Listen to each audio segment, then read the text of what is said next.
Dans cette leçon du livre Ad-Da' wa Ad-Dawa, le cheikh Abd-Razzaq al-Badr, hafidhahullah, explique que la peine du fornicateur marié est la lapidation par les pierres jusqu'à la mort, et que cette peine est en réalité liée à la punition qu'Allah subhanahu wa ta'ala a infligée au peuple de Lot pour leur fahisha.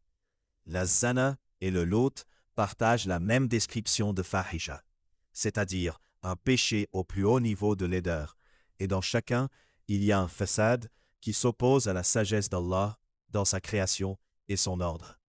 Allah subhanahu wa ta'ala a créé les gens sur une voie de reproduction noble et chaste, qui protège les liens de parenté, et il a légiféré l'interdiction des fawahish, averti contre elles et expliqué leurs conséquences terribles. Ibn al-Qayyim, rahimahullah, dit que les méfaits du Lot sont trop nombreux pour être comptés, et qu'il est meilleur pour le maktoum d'être tué que d'être utilisé dans ce péché, car il se corrompt d'une façon dont on ne pense plus qu'il y aura de réparation après. La terre boit l'eau de sa pudeur de son visage, et il ne ressent plus de honte, ni envers Allah, ni envers les gens.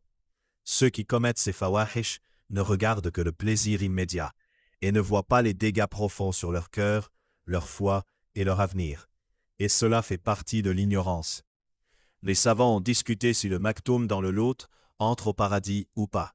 Et Cheikh al-Islam Ibn Taymiyyah, rahimahullah, a rapporté un avis qui dit qu'il n'entre pas, en s'appuyant sur le hadith « La yadkhulul jannata waladu saniyya ». Et ils disent que le maktoum est pire que l'enfant de Sana. Mais Ibn al-Qayyim, rahimahullah, dit que la position vérifiée est que si la personne qui a été touchée par ce péché fait tawbah sincère, revient à Allah, obtient des œuvres pieuses, devient dans sa vieillesse meilleur que dans sa jeunesse, remplace ses mauvaises actions par des bonnes et lave la honte de cette pratique par les ta'at, en baissant son regard et en protégeant sa pudeur, alors elle est pardonnée et fait partie des gens du paradis. Allah Ta'ala dit « Qul ya ibadiya alladhina asrafu ala anfusihim, la taqnatu min rahmatillah, inna Allaha yaghfiru dhunuba jami'an » La porte de la tawbah est ouverte quels que soient les péchés. Kufr, shirk, zana, lot, sahar, la tawbah efface tous les péchés, même le shirk et le meurtre des prophètes. Personne ne doit désespérer de la miséricorde d'Allah. Ce verset parle des repentants, tandis que le verset de Surat An-Nisa, « Inna Allaha la yaghfiru an yushraka bihi, wa yaghfiru ma duna dhalika liman yasha'u » parle de ceux qui meurent sur leurs péchés sans repentir.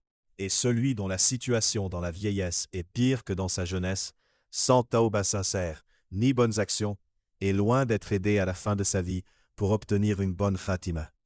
Car Allah punit la mauvaise action par une autre mauvaise action, de la même façon qu'il récompense la bonne action par une autre bonne action. L'imam Abu Muhammad Abdul Haq al-Ishbili, rahimahullah, dit que les causes de la su'ul khatima sont nombreuses, parmi les plus grandes.